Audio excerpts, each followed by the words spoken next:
아파트 경비실 책상 위에 펼쳐진 서류 더미를 보고 있습니다.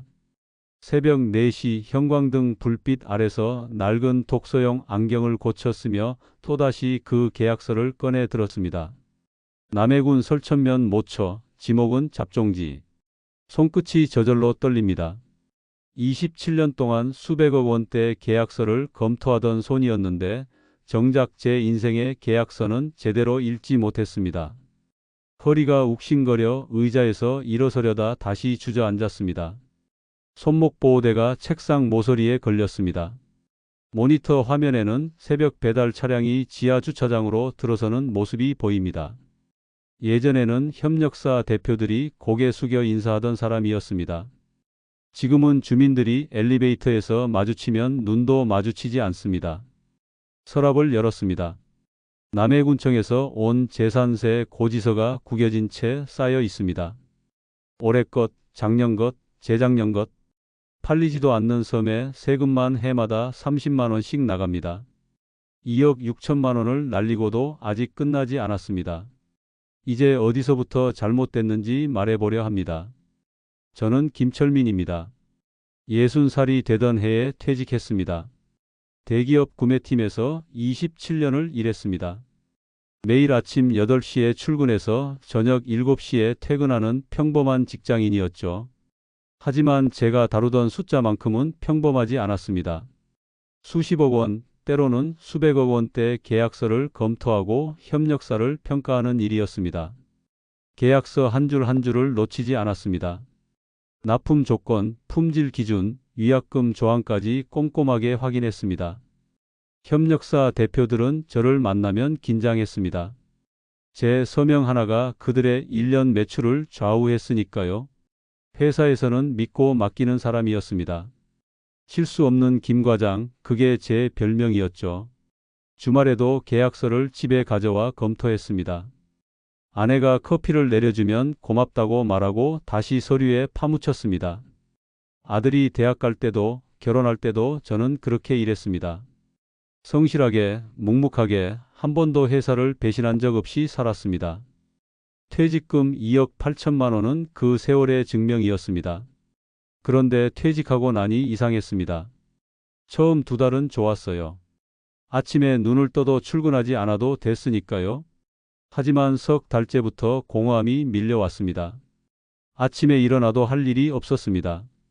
거실 소파에 앉아 리모컨만 만지작거렸습니다. 텔레비전에서는 아침 드라마가 흘러나왔고 저는 그걸 멍하니 바라봤습니다.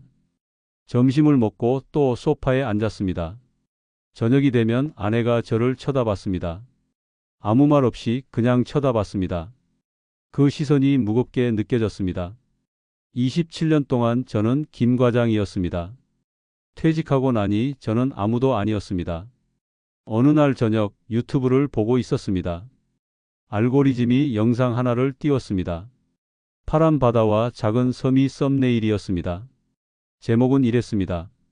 50대 은퇴 후 무인도 생활 6개월, 진짜 자유는 여기 있었습니다.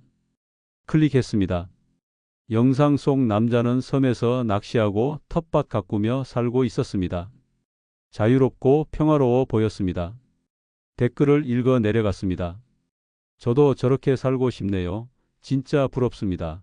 이런 댓글들이 줄줄이 달려 있었습니다. 그날 밤 잠이 오지 않았습니다. 계속 그 섬 풍경이 떠올랐습니다. 며칠 뒤 부동산 사이트에 접속했습니다. 검색창에 무인도 매물이라고 쳤습니다. 남해군 설천면 무인도, 면적 1000평, 가격 2억 6천만 원. 사진을 확대해서 봤습니다. 소나무가 섬을 둘러싸고 있었고 바위 해안이 보였습니다. 매물 설명을 읽었습니다. 준보전 지역, 향후 규제 완화 시 가치 상승 예상, 투자 및 자연 생활 목적 모두 적합. 심장이 두근거렸습니다. 전화번호를 눌렀습니다. 여보세요, 중개사무소입니다. 남해 섬 매물 보고 전화 드렸습니다. 아, 그 섬이요? 정말 좋은 물건입니다. 요즘 이런 가격에 섬 나오는 거 드뭅니다.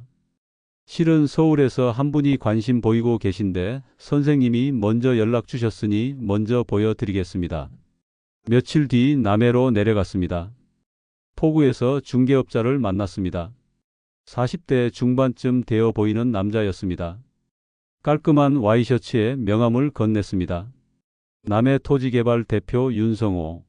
선생님, 제가 15년 넘게 이 일 하는데요. 이번 매물은 진짜입니다. 사실 작년까지만 해도 3억이 넘었어요. 원래 주인이 급전이 필요해서 급매로 내놓은 겁니다. 배를 타고 15분쯤 가는 동안 그는 계속 말했습니다.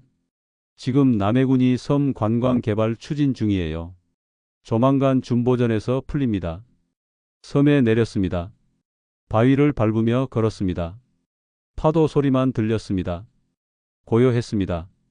중개업자가 서류 뭉치를 꺼냈습니다. 여기 지적도 보세요. 1000평 다 선생님 겁니다. 손가락으로 지도를 짚으며 설명했습니다. 여기 포구에서 제일 가까운 섬이 바로 이겁니다. 배로 15분이면 됩니다. 다른 섬들은 30분 이상 걸려요. 그리고 이거 준보전 지역이라 지금은 건축 제한 있지만 내년이면 풀립니다. 정부 계획 다 나와 있어요. 여기 보세요. 스마트폰을 꺼내 기사를 보여줬습니다. 남해군 무인도서 개발 본격 추진. 기사 날짜는 석 달 전이었습니다. 제 귀가 솔깃했습니다. 투자 가치도 있고 자연 속에서 살 수도 있다니 일석이조였습니다. 선생님, 혹시 어떤 일 하셨어요? 대기업 구매팀에서 27년 일했습니다. 아, 그럼 계약서 전문가시네요? 중개업자가 환하게 웃었습니다. 그럼 더 좋죠. 선생님께서 직접 보시면 이게 얼마나 깨끗한 물건인지 아실 겁니다. 대출도 없고 소유권 분쟁도 없습니다. 등기부등본 여기 있습니다. 그 말이 저를 안심시켰습니다. 맞아, 나는 27년 동안 계약서 검토해 온 사람이야. 이 정도는 문제 없어. 집으로 돌아와 계약서를 펼쳤습니다. 조항 하나하나 읽었습니다. 소유권 이전 조건, 지목, 면적, 특약사항. 3번을 읽었습니다. 문제될 게 없었습니다. 완벽했습니다. 여보, 나 남해에 작은 섬 하나 사려고. 아내가 설거지하던 손을 멈추고 돌아봤습니다. 뭐라고요? 섬이요, 섬. 투자 가치도 있고 우리 가끔 가서 쉴 수도 있어. 아내가 앞치마를 벗으며 다가왔습니다.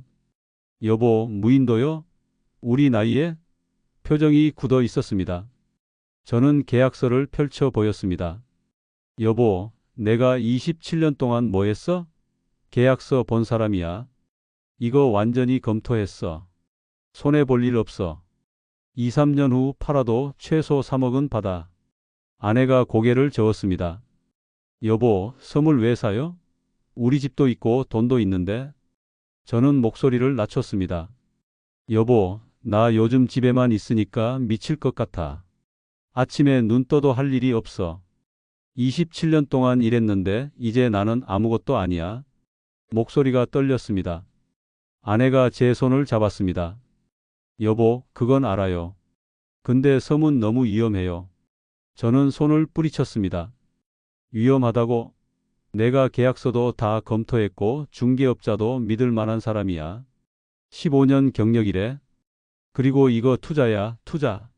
손해볼 일 없어. 아내는 더 이상 말하지 않았습니다. 그냥 한숨만 쉬었습니다. 그 한숨이 제 가슴을 찔렀지만 저는 이미 마음을 굳혔습니다. 며칠 뒤 계약금 5천만 원을 입금했습니다.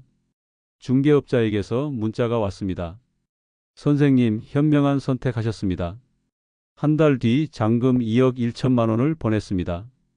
퇴직금 2억 8천만 원 중 2억 6천만 원이 빠져나갔습니다.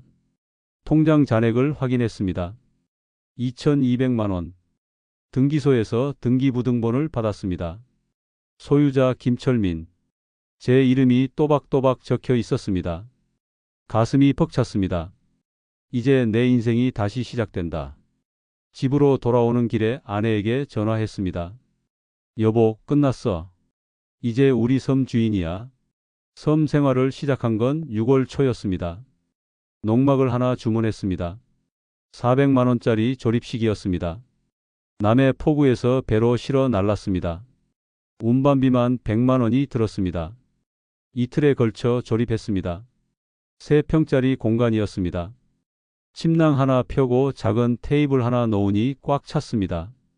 첫날 밤 파도 소리를 들으며 잠들었습니다. 자유롭다는 생각이 들었습니다. 다음 날 아침 일어나 낚싯대를 들고 바위로 나갔습니다. 중개업자가 말했던 물대표를 펼쳤습니다. 여기 표시된 곳이 포인트래. 찌를 던졌습니다. 1시간이 지났습니다.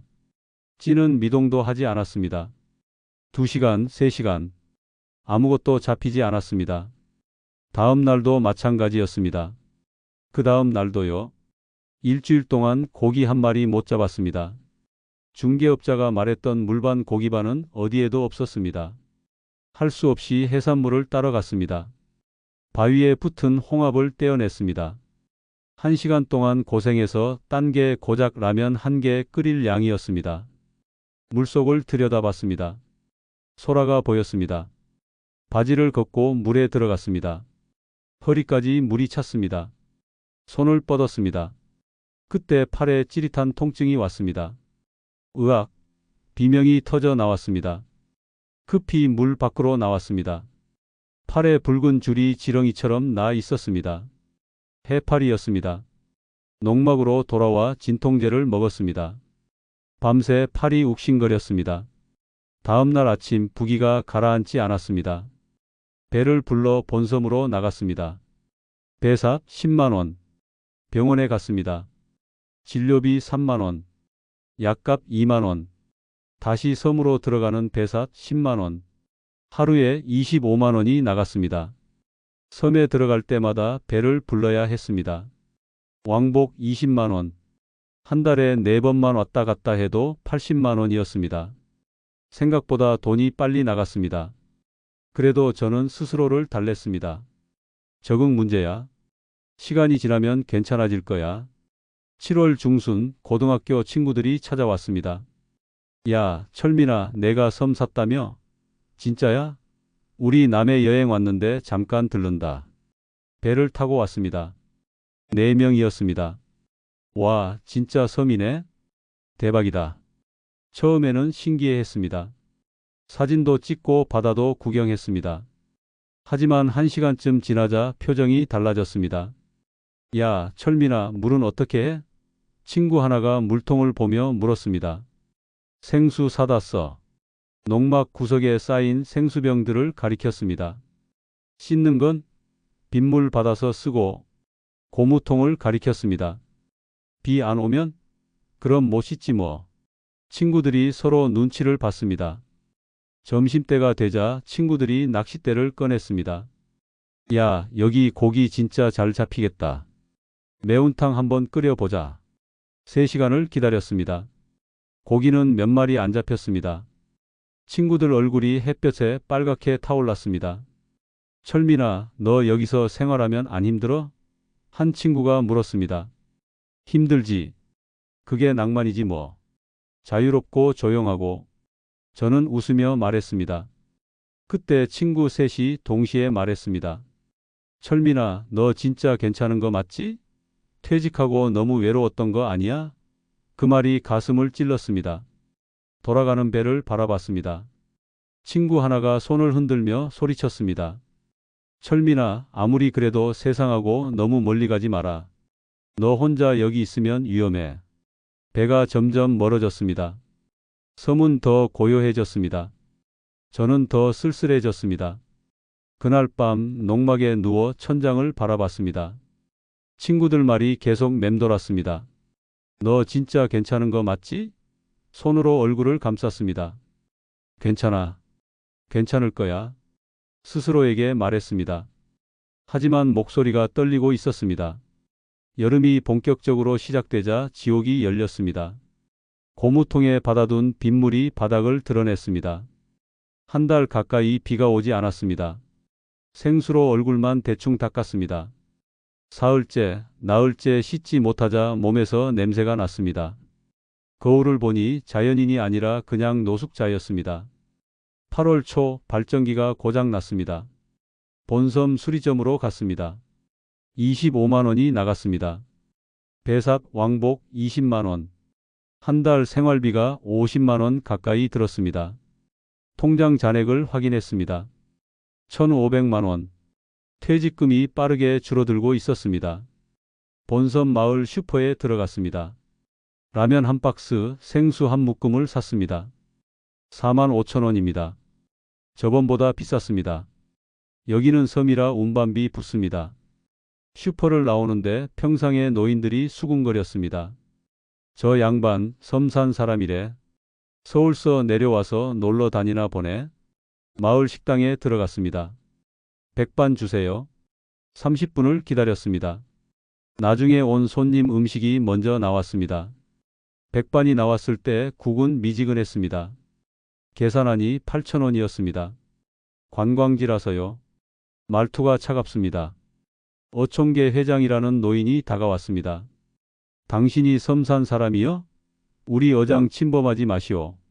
함부로 해산물 채취하지 마시오. 당신 섬이라도 여기는 우리 구역이요. 함부로 건드리면 가만 안 둬요. 목소리가 협박조였습니다. 9월 초 태풍이 왔습니다. 새벽에 발전기가 쓰러졌습니다. 빗물에 젖었습니다. 수리비 30만 원이 또 나갔습니다. 며칠 뒤 바위에서 발이 미끄러졌습니다. 팔을 짚었습니다. 뚝 소리가 들렸습니다. 오른팔이 꺾였습니다. 119를 불렀습니다. 해경이 와서 구조했습니다. 병원에서 깁스를 했습니다. 6주는 봐야 한다고 했습니다. 이틀 뒤 허리 통증이 왔습니다. 병원에 갔습니다. 디스크가 심하게 진행됐다고 했습니다. 60살 넘으셨는데 조심하셔야죠. 섬 생활 재고하세요. 의사가 말했습니다. 집으로 돌아왔습니다. 아내가 제 팔을 보더니 눈물을 흘렸습니다. 1년 만에 저는 두 손 두 발 다 들었습니다. 섬을 팔기로 했습니다. 거실 소파에 앉아 통장을 들여다봤습니다. 잔액이 1,000만 원까지 떨어져 있었습니다. 스마트폰을 꺼냈습니다. 1년 전 저한테 섬을 팔았던 중개업자 윤성호에게 전화를 걸었습니다. 여보세요? 저 김철민입니다. 작년에 남해 섬 산 사람이요. 아, 김 선생님, 오랜만이시네요. 그게 섬을 좀 팔려고 하는데요. 아, 긴 침묵이 흘렀습니다. 선생님, 이거 말씀드리기 참 난처한데요. 작년에 선생님이 사실 때하고 상황이 지금이랑 정말 달랐습니다. 그때는 자연인 콘텐츠가 폭발하던 때였어요. 솔직히 말하면 감성 매수자가 더 많았습니다. 그럼 지금은요? 지금은 완전히 분위기가 죽었습니다. 그때 제가 준보전 지역이라 규제 풀리면 대박 난다고 했잖아요. 근데 작년 말에 환경부 법이 강화돼서 이제 거기 건물 하나도 못 짓습니다. 절대 보전으로 묶이기 직전이에요. 그럼 얼마에 팔 수 있다는 건가요? 지금 시세로는 3천에서 4천 선 정도입니다. 3천이요? 네, 죄송합니다. 요즘은 공짜로 준다 해도 안 받는 섬이 많아요. 전화를 끊었습니다. 손이 바들바들 떨렸습니다. 애초에 3천만 원짜리를 2억 6천에 산 겁니다. 저는 섬을 산 게 아니라 사기꾼들의 먹잇감이 된 것입니다. 아내가 부엌에서 나왔습니다. 여보, 전화 누구한테 한 거예요? 섬 중개업자. 왜요? 섬 팔려고. 얼마라던데요? 3천에서 4천 정도 밖에 안 된대. 뭐라고요? 아내의 목소리가 떨렸습니다. 2억 6천 준 섬이 3천이라고요? 천천히 고개를 끄덕였습니다. 눈물이 주르 흘러내렸습니다. 여보. 아내가 제 손을 꼭 잡았습니다. 며칠 뒤 아들이 찾아왔습니다. 제 깁스한 팔을 보더니 표정이 굳었습니다. 아빠, 이제 그 섬 얘기 좀 그만해요. 엄마도 힘들고 우리도 힘들어요. 아빠는 지금 섬에 잡혀 있어요. 아빠가 섬 이야기할 때마다 엄마가 울어요. 가슴이 무너졌습니다. 그 섬이 뭐가 그렇게 좋아요? 아빠를 이렇게 만드는데? 할 말이 없었습니다. 아들이 일어서며 말했습니다. 이제 섬 생활은 정리하고 돌아오세요. 문 닫히는 소리가 들렸습니다. 저는 식탁에 혼자 앉아 있었습니다. 그날 밤 잠을 이룰 수가 없었습니다. 천장을 바라보며 지난 1년을 떠올렸습니다. 자유를 찾아 들어간 섬. 하지만 그곳에서 찾은 건 자유가 아니었습니다. 고독이었고 고통이었고 무너져 내리는 제 자신이었습니다. 섬을 팔기로 결심한 뒤 3년이 흘렀습니다. 매물로 내놓았지만 전화 한 통 오지 않았습니다. 그 사이 세금 고지서는 매년 어김없이 날아왔습니다. 재산세만 30만 원씩, 팔리지도 않는 땅덩어리가 제 통장을 갉아먹었습니다. 퇴직금 잔액이 1,500만 원까지 떨어졌습니다. 여보, 나 일해야겠어. 아내에게 말했습니다. 이 나이에 받아주는 곳이 있을지 모르겠지만 뭐라도 해야겠어. 다음 날부터 일자리를 알아봤습니다. 올해 제 나이 64세. 인터넷 구인 사이트를 뒤적이다가 한 공고를 찾았습니다. 아파트 경비원 모집, 65세 이하 가능, 12시간 교대 근무. 며칠 뒤 면접을 봤습니다. 그렇게 저는 아파트 경비원이 됐습니다.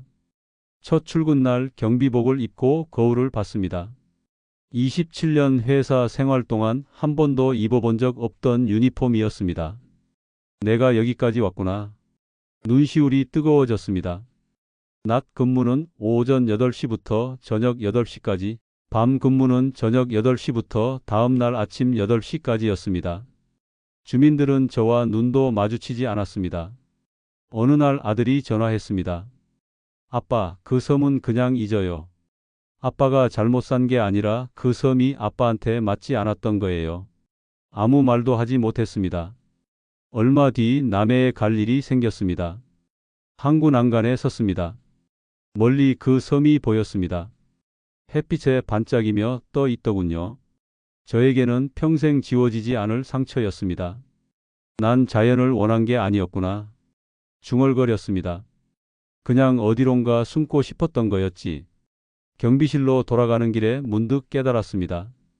섬이 제 삶을 구해주진 않았지만 주민들 인사에 고개 숙이고 새벽에 폭도를 점검하며 밤마다 모니터를 확인하는 이 일상들 속에서 저는 천천히 다시 살아나고 있었습니다. 여러분께 부탁드립니다. 퇴직 후 공허함을 낭만으로 채우려 하지 마십시오. 유튜브 속 자연인의 삶은 편집된 환상일 뿐입니다. 준보전 지역이라는 말에 속지 마십시오. 규제 완화는 오지 않습니다. 중개업자의 말을 믿지 마십시오. 그들은 여러분의 퇴직금이 탐날 뿐입니다. 진정한 노후의 낙은 어딘가 먼 섬에 있지 않습니다. 오늘 아침 따뜻한 밥 한 끼를 나눌 아내의 얼굴, 그리고 내 손으로 땀 흘려 지키는 나의 일상, 그것이 바로 우리가 지켜야 할 진짜 보물섬입니다. 다음 이야기가 궁금하시다면 구독과 좋아요를 눌러주세요. 더욱더 재미있는 여러분들의 사연으로 찾아뵙겠습니다. 감사합니다.